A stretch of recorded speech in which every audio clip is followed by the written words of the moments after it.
Señoras y señores, me disculpan la voz, pero tenía muchísima ilusión de estar el día de hoy aquí, especialmente con estos tremendos ponentes que nos acompañan y en esta mesa, la última, la mesa que resume todo aquello que hemos estado viviendo y compartiendo a lo largo de estas horas. Hemos hablado de talento, empezando por las personas, que es lo fundamental. Sin personas no hay empresas. Territorio indispensable. Sin el ecosistema necesario, tanto en Latinoamérica como en España, tampoco podría haberlo. Transformación, porque no nos quedamos, seguimos proyectándonos en todos los sentidos. Materia prima, producto terminado y en fin. Pero ahora llega el momento decisivo. ¿Y cómo seguimos creciendo? ¿Y cómo nos internacionalizamos? ¿Y cómo llegamos más allá y aportamos mayor valor a nuestras empresas para hacerlas de pequeñas a grandes? ¿Queremos eso realmente? Bueno, muchas gracias a mis compañeros que me acompañan el día de hoy aquí. Tenemos muy poquito tiempo, pero como es la mesa resumen, yo creo que aquí se va a quedar muchos conceptos muy claros. Solamente voy a hacer una pequeña precisión con respecto a un dato y a partir de ese dato darle el turno de palabra a mis compañeros. Dice, de acuerdo con el Banco Interamericano de Desarrollo, el valor de las exportaciones de bienes de la región creció cerca de un 4,1% en el 2024, comparado con una contracción del 1,6% en el 2023. Fíjense el dato. Entonces, por otro lado, aunque los precios de exportación cayeron ligeramente, los volúmenes compensaron esa baja, lo que refuerza que el motor actual está en la producción y la capacidad para exportar más. Estamos en la mesa de tracción y no solamente depender de precios altos. Las cifras lo avalan, las estadísticas y todo lo que hemos estado viviendo el día de hoy. Entonces, vamos a dar el turno de palabra, queremos escucharlos. Primero vamos a tener una pregunta general que cada uno va a resolver desde su perspectiva y de su ámbito de actuación y luego una más específica para que conozcan la expertise de nuestros invitados. La pregunta general es, ¿cuáles consideran que son los factores claves que las MIPYMES iberoamericanas deben fortalecer para generar una verdadera atracción de crecimiento y competir de manera más estratégica en los mercados internacionales? Alfredo. Pregunta, ¿se escucha? Disculpen. Buena pregunta y en honor a la verdad, en un momento iba a decir que iba a tratar de hacerlo lo más lento posible, pero bueno, no, es una broma, vamos rápido a esto. Pero yo creo que va por los temas que vimos ayer y hoy, ¿no? Yo me quiero centrar en lo que tiene que ver con la digitalización y la adopción tecnológica y es importante dividiendo, como estábamos hablando hoy, las distintas categorías de pymes, de la pequeña a la grande, la adopción tecnológica necesaria y usable por etapa. No pecar de exceso de adopción que después no se toma, hablando de cosas bien básicas como por ejemplo lo que puede ser incorporar capacidades de recibir o generar pagos electrónicos y luego vamos a ver que esos pagos electrónicos también nos van a servir para generar huellas de trazabilidad. El acceso y muy relacionado al financiamiento y a la formalización y romper un poco el círculo virtuoso de la pyme latinoamericana que no se formaliza porque no tiene crédito y no tiene crédito porque no se formaliza y romperlo pareciera ser algo que hoy vía tecnología, vía soportes tecnológicos como podemos dar nosotros en línea con patronales, en líneas con cámaras empresariales y gobiernos. Vimos ayer ejemplos, por ejemplo, con Argentina como LUFE, cómo usando esa trazabilidad, esos datos digitales, podemos generar una base para inferir crédito y en lugar de basarnos en un salto de fe, poder generar una confianza y un crédito bien otorgado. La innovación y la diferenciación, sin duda. Vamos a competir a mercados fuera del nuestro, desde Europa, desde Latinoamérica, pensar por qué nos deberían elegir a nosotros y renovar y repensar esos procesos desde lo productivo hasta el producto terminado. Lo que tiene que ver con la internalización estratégica, como cuarto punto, no salir a tontas y a locas y que ese pyme tome ese rato para pensar y entender dónde hace mejor fit tanto su producto, tanto su cultura, tanto su propuesta de valor y siempre por qué me van a elegir a mí por ahí en lugar de al otro y desde el producto hasta, por ejemplo, esto de, mira, es más fácil pagarme o cobrarme, con lo cual la digitalización también termina cruzando, cerrando lo que tiene que ver con capacidades de talento, llamémoslo, ayer hubo una polémica entre retención o generarlo, ese talento tiene que estar, tiene que tener las capacidades que necesitamos y esa bajada al cambio tiene que venir desde arriba. Hay una frase, y con esto le dejo este punto: la cultura se devora a la estrategia en el desayuno. Si esto no es un cambio pautado, podemos tener un montón de cosas lindas, de frases hechas que finalmente no lo vamos a ver. Y para cerrar, y no menor el punto, se vio acá, el tema de tener en cuenta el impacto y la responsabilidad social y ese rol del empresario a la hora de innovar con responsabilidad y tener soluciones que integren claramente a lo que tiene que ver las mujeres, por ejemplo, o los impactos. Yo creo que por ahí van las claves para poder generar este salto y poder cerrar esta brecha para que esta pyme también compita, ¿no? Muy claro, Alfredo, desde tu posición, recuérdame, como director de Visa Comercial, Digitalización, Innovación. Clarísimo, muy bien. Gracias. David Cabrera, desde Centroamérica. Yo te voy a... ¿Se me oye bien? Sí. Te voy a sumar algunas variables, un poco desde lo macro a lo micro. Primero, creo que tenemos que romper el estigma de que la MIPE es un reto social, ¿no? Que en muchos gobiernos se toma como un reto social y se mete dentro de los esquemas de desarrollo social, sino que tiene que ser un esquema híbrido entre el desarrollo económico y social, por un lado. Segundo, hay un tema de información. Uno de los grandes retos que tienen las empresas centroamericanas para exportar y acceder a los mercados más internacionales es la parte de inteligencia comercial, ¿no? Es decir, no acceden a datos que les permita pasar de un enfoque de oferta a un enfoque de demanda. Es decir, la mayoría de las empresas, y en Latinoamérica, se enfocan en vender lo que producen y no producir lo que se vende, ¿no? Entonces, hay un cambio de concepto, de paradigma y de modelo de negocios necesario en el tema de, sobre todo en buscar la internacionalización de las empresas. Un tema de asociatividad también. Nuestras empresas son pequeñas, no pueden negociar por volumen, pueden negociar por precio y hacia un valor agregado. Entonces, para negociar por volumen necesitas un proceso de asociatividad. Y luego el tema del financiamiento, no por ser redundante, creo que el tema del financiamiento ha sido transversal desde el día de ayer. Y de verdad tenemos que poner encima de la mesa, tanto desde el punto de vista de la oferta y la demanda del financiamiento, y específicamente los procesos de internacionalización, el equilibrio entre riesgo, rentabilidad e impacto, ¿no? Normalmente el sistema financiero quiere cero riesgo, dobles dígitos en rentabilidad, y el impacto es una variable de marketing, no forma parte del modelo de negocio. Entonces, debemos sentarnos precisamente a romper ese gap en el tema del financiamiento, porque es una de las grandes barreras que tienen las empresas, no solo para mover sus modelos de negocios a una escalabilidad, sino también para financiar las operaciones comerciales desde el punto de vista de la internacionalización y la exportación.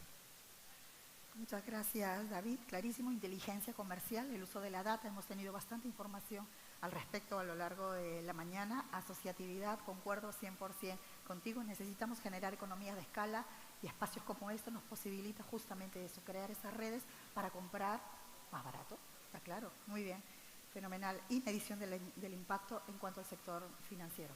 Muchas gracias, David. Carolina, bienvenida. Muchas gracias. Bueno, yo quería decir que América Latina y el Caribe no puede competir en mercados globales si no fortalece las bases estructurales de su desarrollo productivo. ¿Y esto qué quiere decir? Pasar de un crecimiento que es episódico a un crecimiento que sea más estructural. Y la pregunta es, o sea, una atracción estructural, ¿no? La pregunta es cómo podemos hacer para que eso suceda. Hay muchos de los componentes que ya los hemos repetido, nombrado, pero bueno, yo creo que un distintivo puede ser con una inserción más decidida en la economía internacional.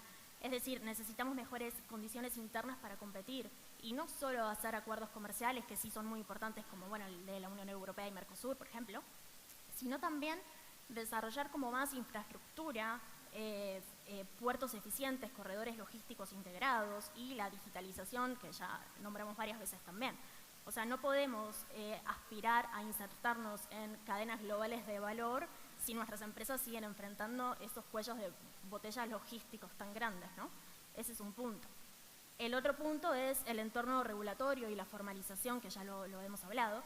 esto de la estabilidad jurídica y tener una burocracia un poco más ágil para ayudar a nuestras pymes, que son fundamentales para atraer más atracción productiva. Necesitamos una gobernanza que facilite hacer negocios y no que ahogue a nuestras empresas.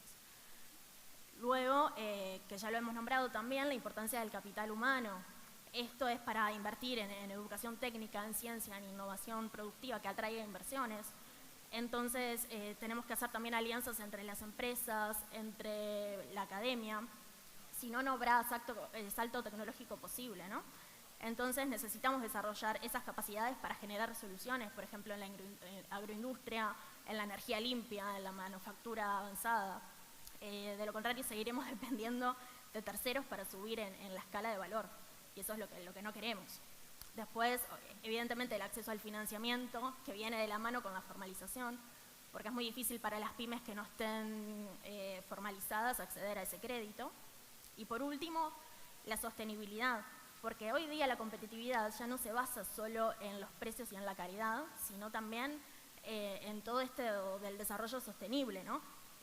Por ejemplo, la Unión Europea, que está en esta transición de carbono cero, carbono incorporado, impacto ambiental, necesitamos como adaptarnos a esos estándares ambientales y sociales, o si no quedaremos fuera de mercados que son claves. Obviamente que tenemos muchas barreras en términos de capacidades y recursos, pero necesitamos hacer una hoja de ruta conjunto para que estas barreras sean menos, ¿no? Todo esto exige una visión regional. Hoy entre nosotros nada más comercializamos entre el 15%. Es un número muy bajo. Si no construimos un ecosistema de valor regional, será muy difícil escalar hacia la industrialización. Necesitamos que la agenda sea ambiciosa, pragmática y coordinada. Nosotros desde CAF hablamos de ecosistema de valor y no de cadena de valor, porque la cadena de valor está asociada más a una estrategia comercial o empresarial, y nosotros lo que hacemos somos políticas públicas. Entonces, a través de las políticas públicas, integrar ese ecosistema de valor para integrar a las empresas en la cadena de valor, digamos. Carolina, muchas gracias. Muy clara tu perspectiva desde CAF, por resaltar solamente algunos de los puntos. Crecimiento estructural, que es importante. Hace un momento me entrevistaban y me preguntaban si creía que era posible una unión económica iberoamericana, ¿no? Podríamos debatir y tener otro foro al respecto de esto, pero de eso se trata, de crear un bloque. Ustedes como CAF lo tienen muy claro. Gracias. Carolina Bustos, bienvenida. Muchas gracias. Bueno, creo que el gran desafío y lo que hemos hablado a lo largo de este foro es cómo de alguna forma dar ese salto cualitativo, y creo que el gran reto es cómo pensar la internacionalización o la atracción de una forma bidireccional, o sea, cómo pensar en generar oportunidades o dotar de mayor dinamismo a la internacionalización para las empresas de Latinoamérica hacia la península ibérica y viceversa, cómo las empresas de esta región pueden ver en Latinoamérica una plataforma para desarrollar negocios, para escalar desde allí hacia toda la región. Y también la mesa o el panel que nos toca también es cómo hacemos que esa atracción tenga dinamismo, cómo acortamos del interés que tienen nuestras empresas en vender a que la oportunidad o ese interés se convierta en un contrato, en una oportunidad concreta. Y creo que también agrego otro concepto que no se ha hablado en estos días, pero me parece también que es una oportunidad concreta para promover o para generar estas oportunidades. Y son las oportunidades de innovación conjunta que pueden darse entre las empresas de ambas regiones. Cómo las empresas pueden encontrar espacios para la innovación conjunta, para desarrollar pilotos que puedan incorporar innovación tecnológica bajo algunos de los esquemas de financiamiento que, por ejemplo, ofrecen algunos de los mecanismos de financiamiento, o incluso a través de las diversas convocatorias de innovación conjunta que están abiertos y que le incorporan innovación, tecnología, y por qué no esas innovaciones conjuntas pueden desarrollar nuevos productos, nuevos prototipos que pueden llevarse hacia terceros mercados incluso. La forma en que nosotros aceleremos esta internacionalización va a dotar de mayor dinamismo a las oportunidades de internacionalización, que en definitiva es lo que necesitan las pymes de nuestros países. ¿Cómo podemos hacerlo?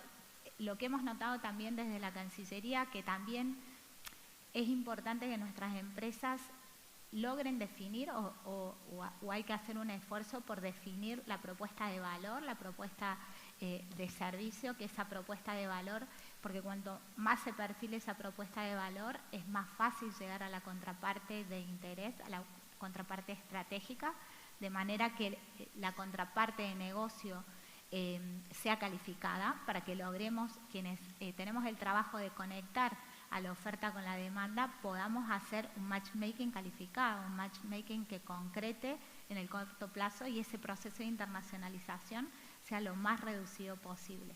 Necesitamos que también esas pruebas de valor, esos contratos se concreten en el corto plazo, por lo cual tener toda la transformación digital que puedan tener nuestras pymes, que tengan one page, que tengan páginas web, sitios web bilingües o en los idiomas de los mercados estratégicos a los que quieran llegar, es una propuesta de valor que puede llegar a la contraparte de una mejor manera posible. También en lo que respecta a los servicios basados en el conocimiento, que es uno de los sectores que me encuentro promoviendo, hemos detectado que deben definir una estrategia, ha dado muchos mejores resultados ir con una estrategia verticalizada, sobre todo cuando se encaran en mercados muy competitivos, ha dado mucho más resultados ir con una estrategia de vertical definida para poder identificar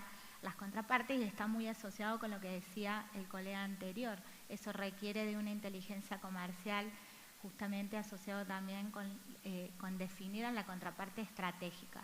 Eso requiere de trabajo de investigación de la contraparte, requiere de un esfuerzo para identificar los mercados estratégicos y sobre todo si está en los periodos iniciales del proceso de internacionalización la empresa, siempre hemos recomendado iniciar por los mercados de cercanía, o sea, comenzar los procesos de internacionalización por los mercados que tenemos más cercanos para que cuando los mercados son hacia zonas o a mercados no tradicionales, la empresa llegue con mejores fortalezas, con mejores desarrollos y las oportunidades se realicen más consolidadas. También en un mundo que está atravesado por la tecnología, entendemos que los mecanismos para acelerar esos procesos de internacionalización deben ir acompañados y esto va vinculado también con la necesidad de asociarnos, de generar, de hacer de la asociatividad una infraestructura. Y en esa infraestructura creo fundamental la importancia que tiene la diáspora iberoamericana en el exterior, la diáspora empresarial. ¿Cómo hacemos que la diáspora de empresarios argentinos y de todos los países iberoamericanos sean generadores de oportunidades para nuestras empresas, generadores de oportunidades de inversiones, de negocios, nos ayuden a traccionar oportunidades, nos ayuden a cortar esos procesos, porque son también la primera red de confianza, los que nos pueden acercar a hacer las introducciones o el primer acercamiento con la contraparte de una manera más cálida, como quien se dice en unos mercados, porque son los que tienen conocimiento del mercado en territorio operativo, conocimiento del mercado, ya han tenido un recorrido y pueden proporcionarle a la empresa, a la pyme que está llegando al mercado, conocimiento de primera mano. Y también puede, incluso para empresas, por ejemplo, startups, colaborar, contribuir a mentorear en esos procesos de internacionalización. La diáspora, en definitiva, es infraestructura en este proceso de asociatividad y puede contribuir de manera muy importante. Y otro elemento que me parece fundamental es el concepto de ecosistemas remotos. ¿Cómo hacemos para que estos clústeres, para estos hubs, estas empresas que se encuentran internacionalizadas en distintos puntos, en distintas ciudades, que son hubs nodales que pueden ayudarnos a introducir de manera digital a nuestras empresas, se convierten en verdaderos ecosistemas que nos pueden ayudar a traccionar negocios de manera liviana, ¿no? Sin estructuras burocráticas, pero que pueden ser catalizadores de esos negocios. Excelente, Carolina. Desde la Cancillería Argentina nos ha dado unas claves oportunidades de innovación conjuntas, que yo le llamo intercambio de experiencias y buenas prácticas, estrategia, ¿no? La preparación nos lleva justamente a la estrategia y ya se ha mencionado 2 veces el tema asociacionismo y diáspora. Pues en eso estamos completamente de acuerdo y tenemos que seguir dándole esa visibilización a todos los empresarios, emprendedores que venimos de fuera y que estamos creando aquí empresa, riqueza para España y para nuestros países. Muy bien, y terminamos esta primera ronda con Nuno Goncalves, bienvenido. Gracias, buenas tardes a todos. En primer lugar, quería agradecer la invitación para estar aquí a representar IAPMEI. IAPMEI es la agencia pública portuguesa para el desarrollo de las pymes portuguesas y con foco na inovação e na competitividade. Agora passaria a português, pero despacio. Boa tarde. O IAPMEI, de facto, tem esta lógica de apoiar o crescimento das empresas, mas sempre com uma lógica, como foi referido pela diretora da OCDE, Lúcia Guzmán, uma lógica de ecossistema. Entendemos que há essencialmente 3 traves mestras no processo de internacionalização de uma PYME, e essas traves mestras têm a ver naturalmente com estratégia em termos de escala, estratégia em termos de conhecimento e estratégia em termos de capital.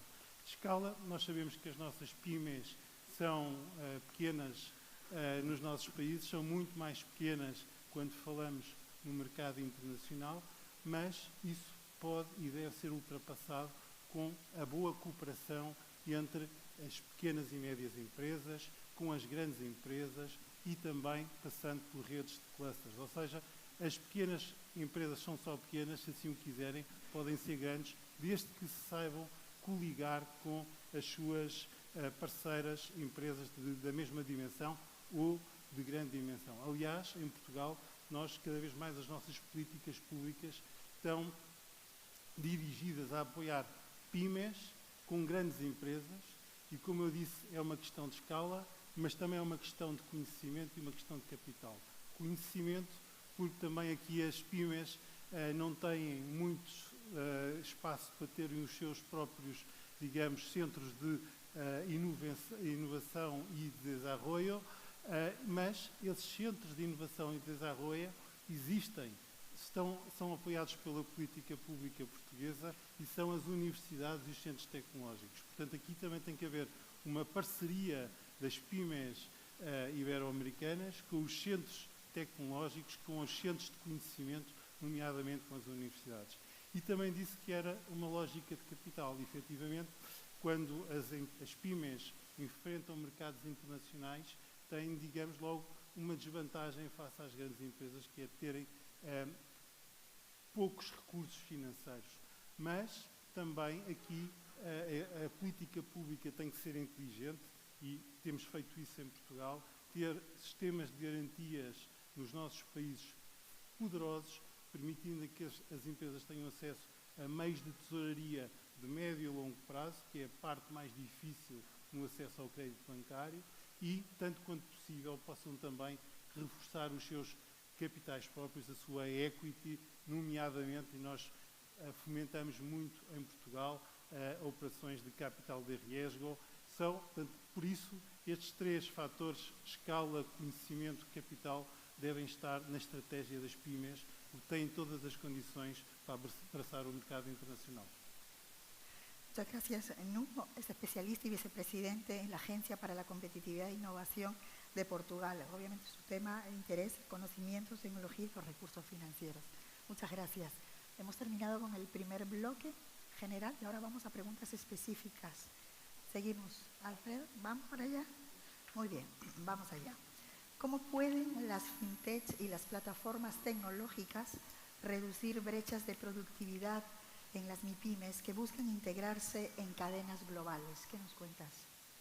Que hoy la digitalización no es una opción, ¿no? Y yo creo que un poco va a venir por ahí y sobre todo cuando nos concentramos en el primer eslabón de pymes. Cuando esa pyme empieza y esa pyme necesita el acceso a canales y oportunidades reales para enviar y recibir pagos del exterior o ellos poder generarlos afuera en una forma simple. Yo a veces planteo, y lo hablaba acá, imagínense para una pequeña pyme de 1 o 2 empresarios que tiene la oportunidad de mandar afuera algún producto o empezar a hacer su primera exportación, tener que ir a un banco a conseguir una carta de crédito, que esa carta de crédito sea aprobada, que se termine yendo para aquel lado, que regrese versus tener una credencial empresarial, una tarjeta de crédito empresarial y poder realizar el pago por ahí, con lo cual yo creo que ese es el primer punto. El segundo es tener acceso ágil a financiamiento, y de ahí las fintechs terminan siendo también claras, sobre todo en el concepto de tener productos pensados y orientados para ese primer nicho, ¿no? Para ese nicho que por ahí en la banca formal todavía hay un trabajito para atenderlos o darle una vuelta o lo miran medio de costado, y su trabajo por ahí es ese primer acceso, esa primera campaña que le permita acceder a esa primera línea y mediante el comportamiento bueno poder sí dar el paso allá a líneas más específicas y convertirse en una pyme digitalizada e incluida, de hecho, porque acá hay también que olvidarse la educación financiera, la digitalización y la inclusión, porque si no corremos el riesgo de ampliar la brecha quizás, en lugar de reducirla también. Y finalmente las conexiones con cadenas, ¿no? La fintech yo creo que termina siendo clave a la hora de habilitar esas conexiones con cadenas globales, y yo me quedo un poco con la palabra de Carolina hace un rato, ¿no? Ir a conocer y que nos conozcan del otro lado y a quién le vamos a vender, y pensemos juntos el tema de poder habilitar una aceptación de tarjeta de crédito. Ya sabemos que hay un banco que evaluó a la persona que nos va a pagar, que ya hay un Know Your Customer, que la persona ya califica, que nos ahorra toda esta curva que quizás es costo y es una muralla china a la hora de encararlo y ver cómo lo podemos resolver, con lo cual apóyense de este lado. Y finalmente, como creo, las fintech y las plataformas digitales no solo cambian la forma, y redondeo para terminar rápido, porque creo que el tiempo nos apura, ¿no? Pero no solo cambian la forma de cobrar y pagar, sino que también van a cambiar y están cambiando las formas en que esas empresas pyme, mediano, más grande, se terminan relacionando entre sí, terminan siendo más eficientes y siendo cada vez más relevantes a la hora de jugar en las cadenas tanto locales como globales, y ese beneficio de resiliencia o de competencia termina derramando en la economía en su conjunto también, ¿no? Con lo cual el rol termina siendo clave. Gracias, Alfredo. La fintech es una herramienta indispensable para nuestro crecimiento y nuestra atracción. Sí, sin Muchas duda. gracias. Tenemos que acortar, ¿vale? Sí, vi que vino acá el señor a darnos un golpecito.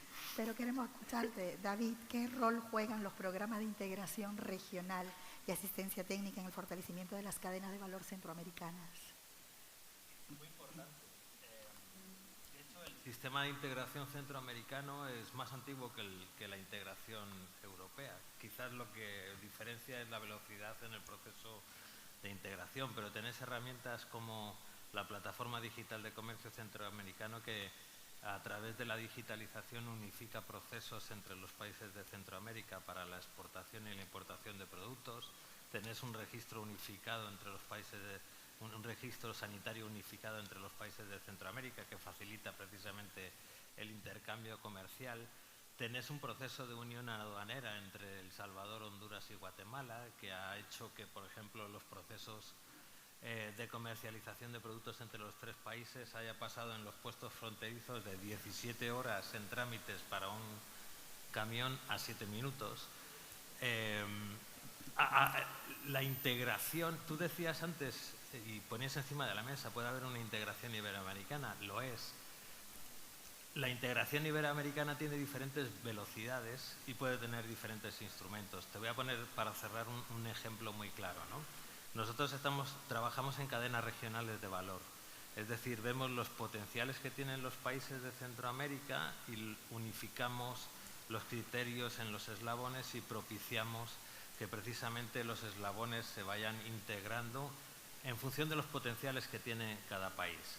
Ahora mismo estamos articulando una cadena regional de frutas tropicales centroamericana, ¿vale? Y con el apoyo del gobierno español a través de la Junta de Andalucía hemos podido articular esa cadena y estamos en negociación de cerca de 200 contenedores de aguacate fresco, de fruta deshidratada y de fruta liofilizada. Como ven, sector primario y generación de valor agregado en la cadena, aprovechando los potenciales que tiene la región, que está favoreciendo a más de 400 pequeños productores de la región, ¿no?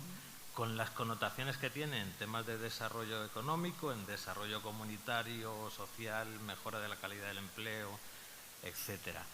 Y para cerrarte, por ejemplo, el Gobierno de España también, a través de la Agencia de Cooperación, nos está ayudando a crear un centro regional de innovación de productos agroalimentarios, ¿no? Lo que nos permite transitar de productores agrícolas a prestadores de servicios nutricionales, que es una diferencia bastante sustancial de cómo visualizar los sectores primarios que son críticos en Centroamérica. Gracias, David. Entonces sí se puede, ¿no? Sí, es una realidad que lo estás aplicando. Tiene que haber voluntad directamente. política, tiene que haber Exactamente. asocio público-privado y tiene que haber una conexión entre las herramientas que hacen posible esos esquemas. Gracias. Chicas, les pido 2 minutitos. ¿Vale? Carolina, desde el CAF, ¿qué oportunidades reales, concretas tenemos para hablar de tracción? Muy bien. Bueno, yo lo que quería decir es que CAF, por ejemplo, a diferencia de otros bancos, como bancos comerciales y otros bancos, tenemos la acción de generar conocimientos, de realizar cooperaciones técnicas y hacer alianzas entre el sector privado, la academia y el sector público. Y de esta manera influir en políticas públicas a través de las buenas prácticas que se hacen. Por ejemplo, con la Unión Europea y llevar como esas buenas prácticas de la Unión Europea a América Latina. El contexto internacional actual ofrece una oportunidad histórica para América Latina y el Caribe, porque Europa está buscando socios confiables para diversificar su cadena de valor y América Latina puede ser parte de esa respuesta, como por ejemplo en la agroindustria está la estrategia de la Unión Europea de la granja a la mesa, ¿no? Entonces ellos, o sea, la Unión Europea exige alimentos con trazabilidad, bajos pesticidas, cero deforestación, y la región tiene todo para ofrecer. Tiene biodiversidad, tiene un suelo tremendo, tiene clima para responder a esa demanda que tiene la Unión Europea. ¿Pero qué necesita? Necesitamos invertir en certificaciones, necesitamos invertir en controles de calidad, en digitalización, como decía acá, para poder garantizar esa trazabilidad. Entonces Europa está dispuesta a financiar parte de esa transición con lo del Global Gateway y nosotros como CAF también estamos dispuestos. Lo mismo ocurre con la energía. Países como Chile, Brasil, incluso Uruguay, quieren exportar hidrógeno verde.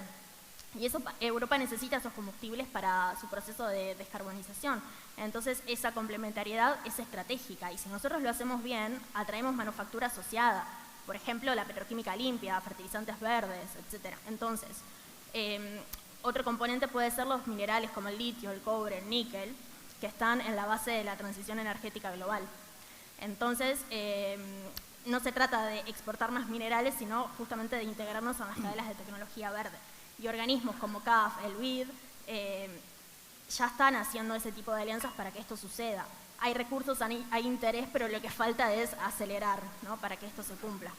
Entonces, también quiero mencionar que desde CAF financiamos también a las pymes. En 2023, por ejemplo, el BID y socios europeos cofinanciaron más de 4.300 millones de dólares en proyectos estratégicos y CAF está haciendo lo mismo. En 2024 movilizamos 2.000 millones de dólares y el resultado es el apalancamiento que permite visibilizar proyectos complejos. Por ejemplo, se hicieron corredores energéticos, plantas de hidrógeno, fábricas de alimentos procesados. Y además, en los últimos 5 años pudimos movilizar más de 150.000 créditos a través de bancos de desarrollos locales. O sea, CAF le da líneas de crédito a esos bancos de desarrollos locales para que lo administren. Y pudimos ayudar a más de 150.000 pymes.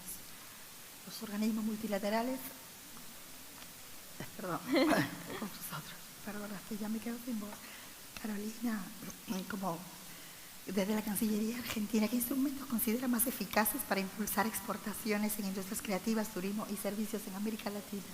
Bueno, dos, así con el apremio del tiempo, considero fundamental mapear la oferta exportable y hemos hecho un esfuerzo, venimos haciendo un esfuerzo enorme por concentrarnos en el mapeo de la oferta exportable. Tenemos un directorio de industrias creativas con más de 900 empresas que integran el directorio en más de 10 subsectores de industrias creativas, el cual está no solo en la página de la Cancillería Argentina, sino disponible a través de las 150 representaciones diplomáticas que tiene la Argentina. Ese directorio es un esfuerzo conjunto con más de 25 cámaras sectoriales que nos ayudaron a validar tiene un buscador, no solo es un directorio federal, se puede buscar por cada una de las, por provincia, por sector, por tipo de producto. Cada empresa tiene su ficha, si ha tenido certificaciones, si tiene sello de calidad, tiene muestra de sus productos, y cada una de las contrapartes en el exterior puede consultar y tiene acceso a datos de contacto de la empresa, y es una primera carta de presentación que utilizan nuestras representaciones argentinas en el exterior para en cada actividad que se hace promoción en cada uno de los mercados, dar a promocionar ese directorio por sector o por actividad específica en cada una de esas actividades.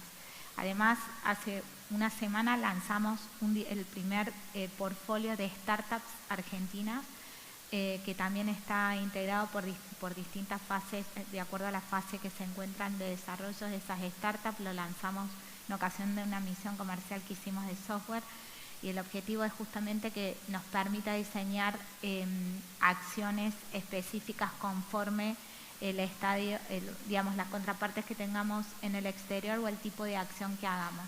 Y lo que hay detrás son métricas, o sea, nos permite verlas, nos permite medir, nos permite conocerlas, desde qué mercados están siendo consultadas esas empresas, desde qué verticales en el caso de las startups, o de qué sectores de las industrias creativas, y a partir de allí planificar y diseñar las acciones de promoción para cada uno de los planes de acciones que diseñamos.